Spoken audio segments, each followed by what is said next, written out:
National Center for UFO Research. In Scottsdale. In Scottsdale. And we were dialoguing with him about Space Center down. And Darryl was saying at that time that he thought it should be someplace else. We're feeling that to be in Sedona. It's a very sacred land in Sedona. With a lot of, with some large crystals that are available to go on the Space Center. Is that representative of your passion? Yes, it is. What's stopping you? What is stopping it? Yes, that was the question. What is stopping it? If that is representative of your passion to create that kind of a center in the area called Sedona, is there anything that is stopping you from taking action in that direction? Answer to do it. Repeat. Finance. Yes. So there is that abundance question again. Yes. What is your definition of abundance? Is it only that finance represents abundance? Our definition of abundance is the ability to do what you need to do when you need to do it. Period. Therefore, are you willing to allow abundance to come to you in other forms? Are you willing to open up your definition of abundance? Yes. Do you believe that you can actually do it? I do, yes. All right. Then there's nothing stopping you from attracting what you need. And if what you need will be money, it will be attracted to you. And if what you need is something else, that will be attracted to you. Do you believe that? Yes. Are you sure? Yes, I am. All right. Then there's nothing stopping you, yes? All you need to do is take whatever actions you are already capable of taking on anything at any given moment that excites you the most. Whether it appears connected to your specific dream or not is not the issue, correct? Correct. Excitement is the key. Excitement is the thread that's connected to all other excitement. So it doesn't have to come in a form that looks like it's connected to the specific thing you may be excited about at that moment. But if you have taken the actions you can take, and you've taken it as far as you know how to go, and something else comes along that contains more excitement at that moment than anything else, take action on it. Because it's not how it looks that tells you it's connected to the other thing that excites you. It's the fact that it's the most exciting thing at that moment that you have the ability to take action on that tells you it's connected. So act on it and let it lead you through synchronicity to the ideas that will also aid and assist you for all the other things that excite you as well. Does that make sense? Repeat. Follow the excitement thread. All you all have to do at any given moment is look at all the options available to you and choose the one that's the most exciting out of all of those options. It may seem to have nothing at all to do with what excited you a moment ago, but if you can take that no further, what else are you going to do but act on something else you're capable of acting on that contains the highest excitement out of all the choices available to you at that moment? If you do that, you will once again be the compass needle unerringly pointing toward magnetic north. I know it may look like you're going like this and like this and like this and like this sometimes, but that's just because you're paying attention to the surface appearance, which doesn't matter. It's the underlying state of being. It's the vibration, the excitement, the joy, the passion that matters. So if you follow that, even if the physical path goes like this, by following the excitement, you're actually taking the path of least resistance and the shortest possible route. Does that make sense? It does, yes. Does that make sense? Yes. Okay, thank you. Thank you. Oh, don't go in front of the camera. This way.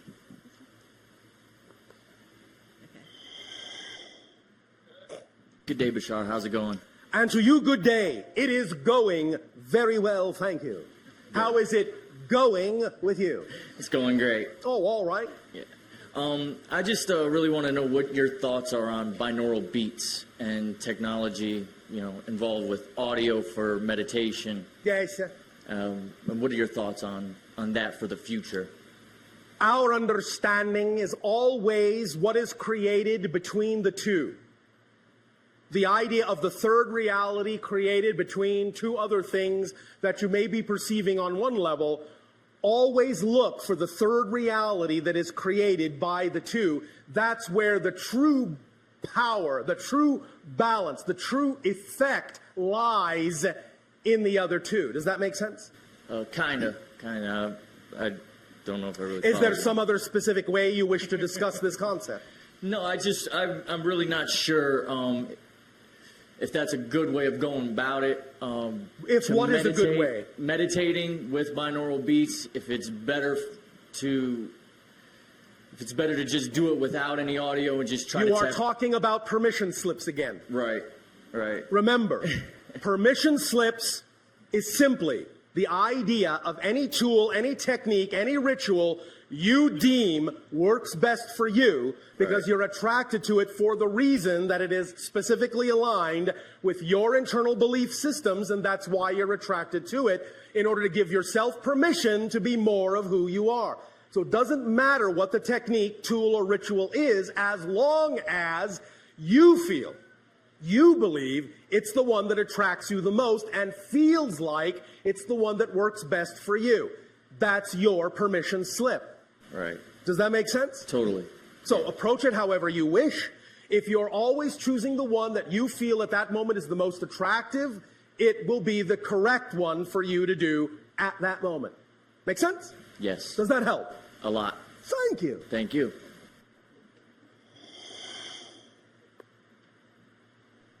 Hi, Bashar. And to you, good day. We have a question here from Amira and Michael, Oh, all right. and it has to do with your ship being over Sedona. Yes.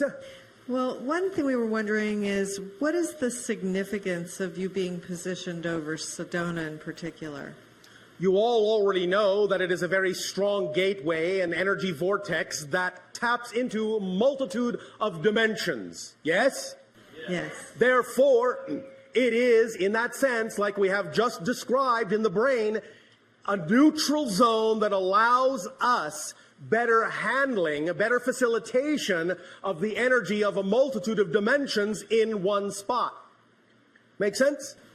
Yeah. It's like having your hand squarely on the main control switch to regulate the energy in a very easy way. Whereas if we were off center from that, we would have to contend with a multitude of frequencies, a multitude of vibrations that were not correlated, that were not harmonized. But by dealing with the vortex, the center itself, then they are all within that neutral zone at the very center, all harmonized and easy to process, easy to transform from one to another, easy to redefine. Make sense? Yeah. Easy to recalibrate.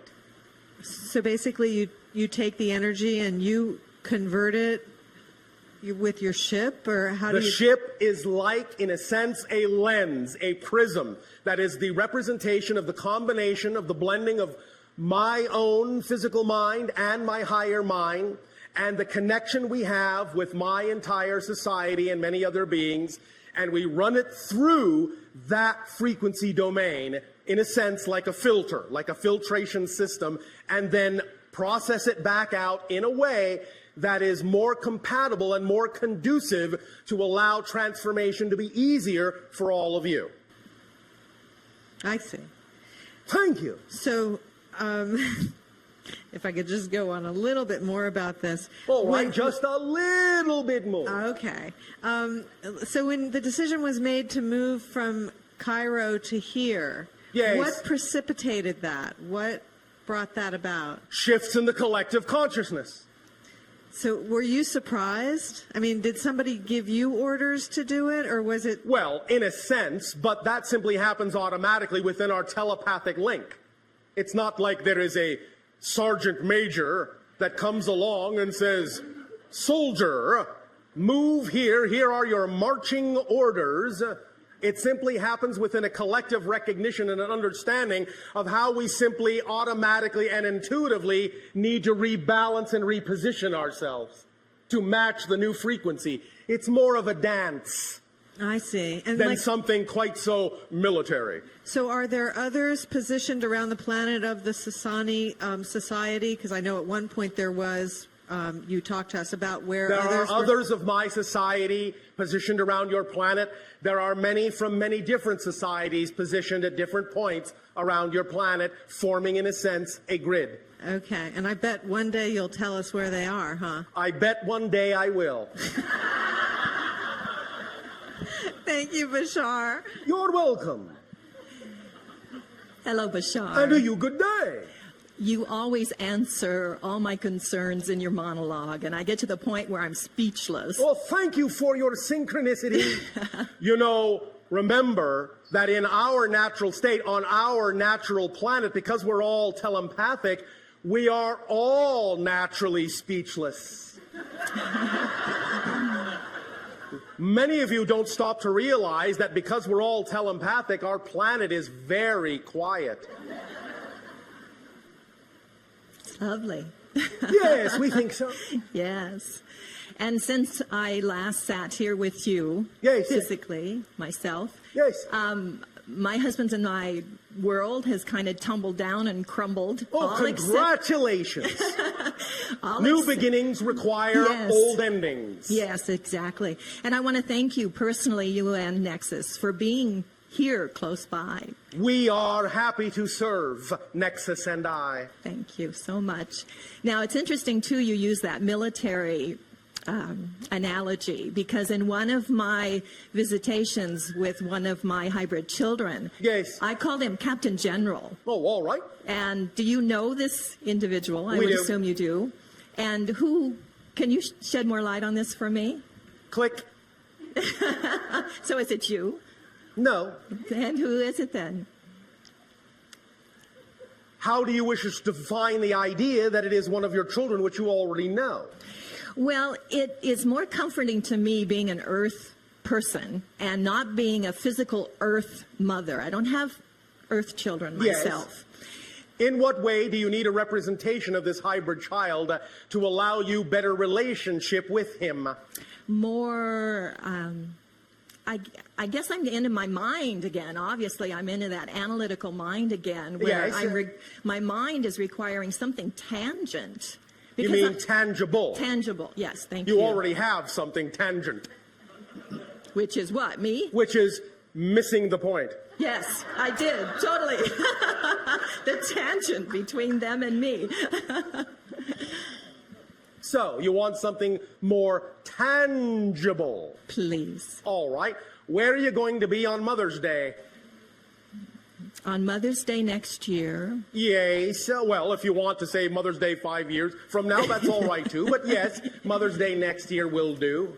Where would I Mother's like? Day 2010. 2010, I would love to be on a beautiful sandy beach with the ocean waves lapping at the shore. Where on your planet does that specifically take you? Well, I immediately think of Riviera Maya, which is south of Cancun. And that is where you would prefer to be of all the places on your planet that are represented by that kind of an environment? That is representative of your highest passion to be there? Yes. Are you sure? No. Because there's so many places. I mean, I'd love to be in Greece. I'd love to be Right south of now, France. at this moment Yes, of sir. this conversation, maybe it will be different on Mother's Day in 2010. The point being, Yes. if you will be at whatever that place is on Mother's Day 2010, you will get your tangible connection. I see. All Thank right. you. Thank you. Thank you. Yes, sir. May I also interject this? I haven't personally spoken a lot about my relationship with the creation of the hybrid children before. All right. And I'm doing it more and more now. And I'm finding so many people have so much fear involved with Yes. this. And when you first shed light on this again for me many, many years ago, Yes. you said that I knew I could take it, and that's why I volunteered for the program. And Yes. it is my hope, it's my passion to project this in a way that is not fearful to others, because there's a lot of other Yes. people out there that Well, go have... right ahead. Oh, thank you. Project it in a non-fearful way. Yeah. Project it in a joyful way, in an understanding way. Remind them that these decisions are made from a level of higher mind, of spirit. Remind them that when it was made from that level, they knew what they were doing. Remind them that they knew that the agenda they were participating in would have a beautiful, loving, and beneficial outcome. Remind them that they chose it out of love. Yes. And then, if they are willing to go into that vibration, they can then perceive that that is the case, because what? Remember what? You cannot perceive what you are not the vibration of.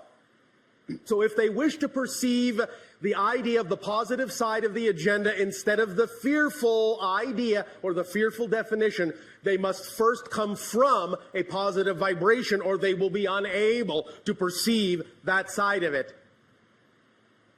Do you understand? I do. Does that help you? It does. It does. Oh, all right. And I just want to send my love to you and all of the children. And Already received and already returned. great. Thank you. Thank you so much. Bashar, Yes, one sir. of our listeners wanted to know how people were chosen to be part of the hybridization program. Certain traits in genetic family lines. So can you share any of that with us, like specifically what Yes. they were looking for? The idea would be that those genetic traits that existed in certain family lines that would enhance, that would naturally, evolutionarily enhance health, telepathy, mental cognition, those kinds of things. You understand? Yes. So that's why it has people from all different levels of life Yes. involved in the program. Yes. Very interesting. Thank you. Yes. Hello, Bashar. And you good day. Hello. I was wondering, how do you view ascension happening? Or Ascension is happening right now Right. before your very eyes. Remember, your vibrations, those that are allowing themselves to become more of themselves every day, are ascending. It doesn't necessarily mean it will happen in the blink of an eye. Ascension doesn't necessarily mean one day to the next, one moment to the next, although in a sense it does, and I will explain that in a moment. But you are all ascending if you are becoming more holistic on a regular basis. If you are, in that sense, pursuing and allowing yourself to become more aware of your true spiritual nature and blending, integrating, harmonizing those aspects of yourself within your total being. You are ascending. It's simply raising your frequency. Remember, you are much more ascended today than your species was hundreds of years ago. And if there was a being that you were able to bring from the past, from 300 years ago, into your present, someone who used to live 300 years ago, and brought them into your present day, when they saw you, you would look like you were glowing with light to their eyes because your frequency is so much higher than theirs. It's just that you're all used to it, so you don't see it. It's a natural frequency for you now, so you don't know how much more ascended you are now than you used to be energetically. You will continue to raise that vibration.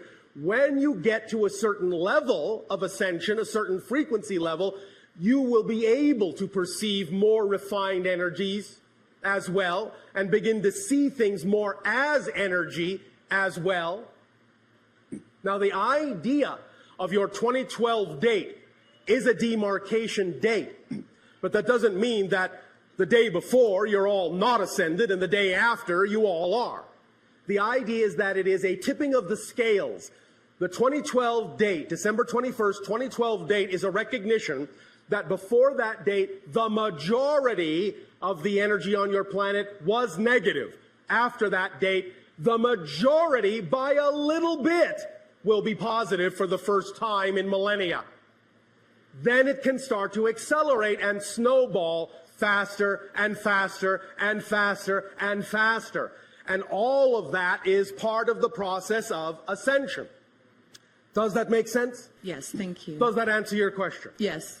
Thank you for rising to the occasion.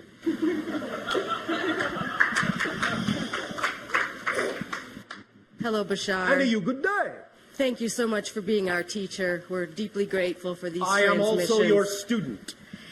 My question has to do with the children of the planet at this time, the Yes. crystal generation, if you will. Yes, What's we this- have labeled the idea of the beings being born on your planet within the last couple of decades as not so much a new generation, but literally a new species. Yes. And my question is, what specifically should we be doing to prepare these children for the transformation? Do you mean what can you allow these children to do for you to prepare the adults? That's exactly what I mean. How can we prepare each other Thank you. to ride the crest, so to speak? Thank you. The one crucial way is to allow each other in any relationship to become more of who you each are by fostering and supporting the furthering of whatever your passions are.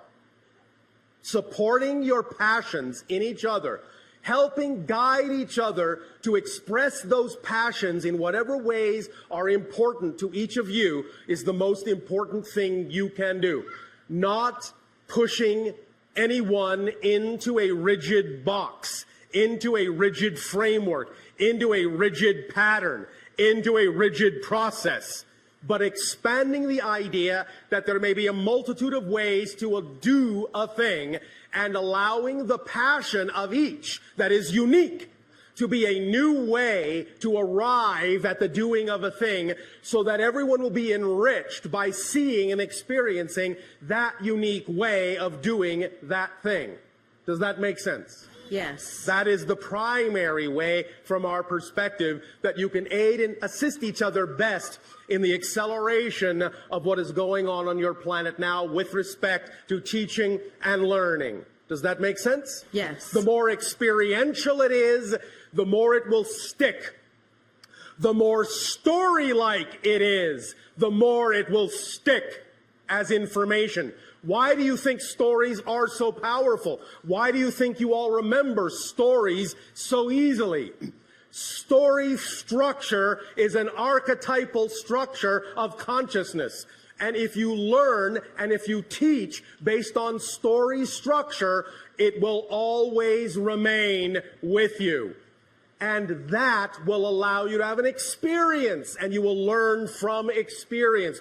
You will learn by being a part of a story, by taking on character, by exploring and going through the story structure.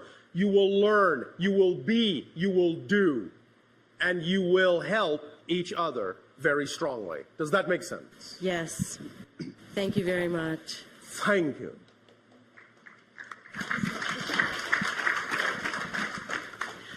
Bashar, along those lines, another question came in about the idea of, could you share with us maybe a story from your society about a child and how you taught that child in your society? Thank you, we will. Because of the nature of what we do in terms of interacting with societies such as yours, to begin the process of contact between our respective societies, most of the children that I interact with are those that are also interested in doing similar things. So we will talk about one of them. Okay. One moment. We will, for the convenience of you humans, refer to this child as Joe. Saffine. Joe Saffine. Joe Saffine, in your terms, is 11. Joe Saffine is practicing the balance of the male and female energies within her being at this time to aid and assist those societies who are experiencing specifically the idea of the blending of the male and female components in their society and exploring polarity in that way. So, to better allow Joe Saffine to gain understanding and experience with this blending and balancing of these polarity energies in this specific way, Joe, Saffine, chose to incarnate as a male and a female being that is literally connected in one energy bubble, one energy aura. They are never more than a few feet apart, ever. Joe and Saffine. They work together, they think together, they are, in a sense, one soul in two bodies, sharing an aura, sharing a bubble, sharing an energy field. One day, Joe and Saffine, walking through the grasslands of Sedona, our home world, came upon two animals. These animal consciousnesses are similar to your feline, but not exactly. These two animals also had done the same thing, had chosen to be male and female within one energy field. And as Joe and Saffine are walking toward them, and the two feline-esque animals are approaching in the field of grass to each other, they meet. And as they meet, their energy field wraps around all four. And for a time, the animal consciousnesses and Joe and Saffine consciousnesses become intermingled, become mixed, become harmonized in the neutral zone. From that moment, then they split, and now the two animal consciousnesses, wherever they travel, Joe and Saffine can see through their eyes, and Joe and Saffine can give the animals an understanding of what it is like to interact with other kinds of beings on other planes and other levels of existence. They are then, in a sense, their familiar. They are, in a sense, then their totem. They are, in a sense, then their helpmate. They are, in a sense, then their co-guides on Ethesani forever and ever in the life as it shall be unfolded unto them. That is the story right now of Joe and Saffine. There will be more later.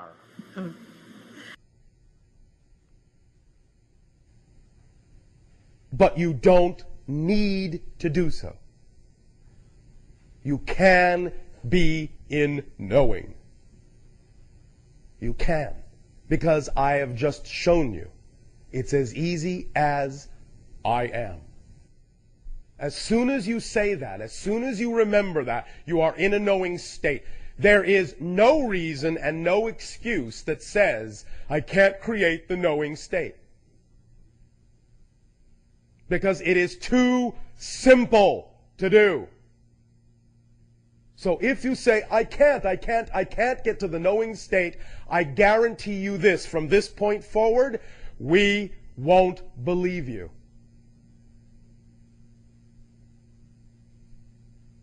Say it out loud. I am. It is an absolute fact. You didn't have to repeat that. But thank you for doing so. Shows you are in the moment. Because it's true. It is an absolute fact. If you want to say it out loud, by all means. It's an absolute fact. That I am. There is absolutely nothing that can contradict this. Nothing exists that can contradict this. If you are, then you are. That's it. Isness is your only quality. It can become nothing else. Isness, the quality itself, can become nothing else. Yes, within creation, you can experience becoming many things, but all of them still exhibit isness. They all still exist. You still exist. No matter what you become, you still exist. Existence is your basic quality. That can't change. It is the first law. It doesn't change. It is. It is. It is. It is. It is. You are. You are. You are. You are. I am. I am. I am. I am. I am. Even if it were possible for you to suddenly not exist at all, you'd never know it, so why bother caring? Why spend time worrying about it? You would never know it had happened. But if you do exist, I guarantee, because all that is guarantees by its very nature, if you exist, there is only now, so you must always exist, because there is only now. There's only now in which to exist. And if you exist in the only now there is, you always will, because there's only one now. That's it. So here you are. You're part of the club. Lifetime, lifetime, lifetime, lifetime, lifetime to infinity membership. Free of charge. Forever. Start taking advantage of membership privileges. It's up to you. Stay in your knowingness. It's up to you. But now you know it is simplicity itself to be in that state. There is no rationale whatsoever that will make sense anymore that says that state cannot be achieved, because it is the actual easiest state to achieve, because it's the most basic state to achieve. So start from there, let it be obvious, and let the obviousness filter into every aspect of your life, and let it be all right to not know what you don't know. That's all it takes. That's all it takes to have absolute serenity in your life. On every level, for everything. Be in the now. Be in the knowing. Do you think it's an accident that in your language the words now and know are so close in structure? Be in the now and you will know. Be in knowing and you will always be in the now. Always. It's that simple.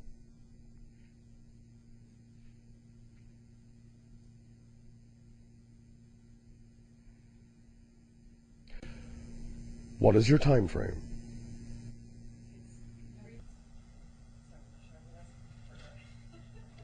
We know you enjoy conferring about time. We will give you an opportunity to do so. You mean before the break?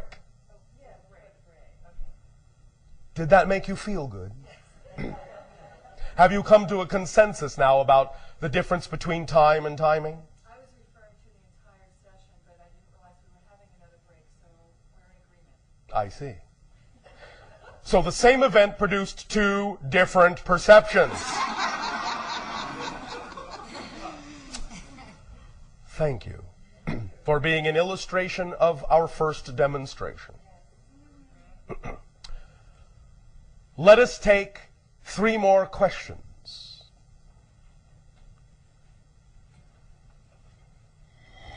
Bashar, this is a question from a News for the Soul listener. Oh, all right. And it's a compound question. A compound question. Yeah, I'm going to put these together. Yes. It says, okay, I can talk the talk, but why is it so hard to walk the walk concerning faith when the chips are down and things aren't going my way?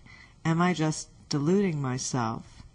And please explain where the line is, the limits of what is actually possible through the power of faith or knowing for real in this dimension of reality. So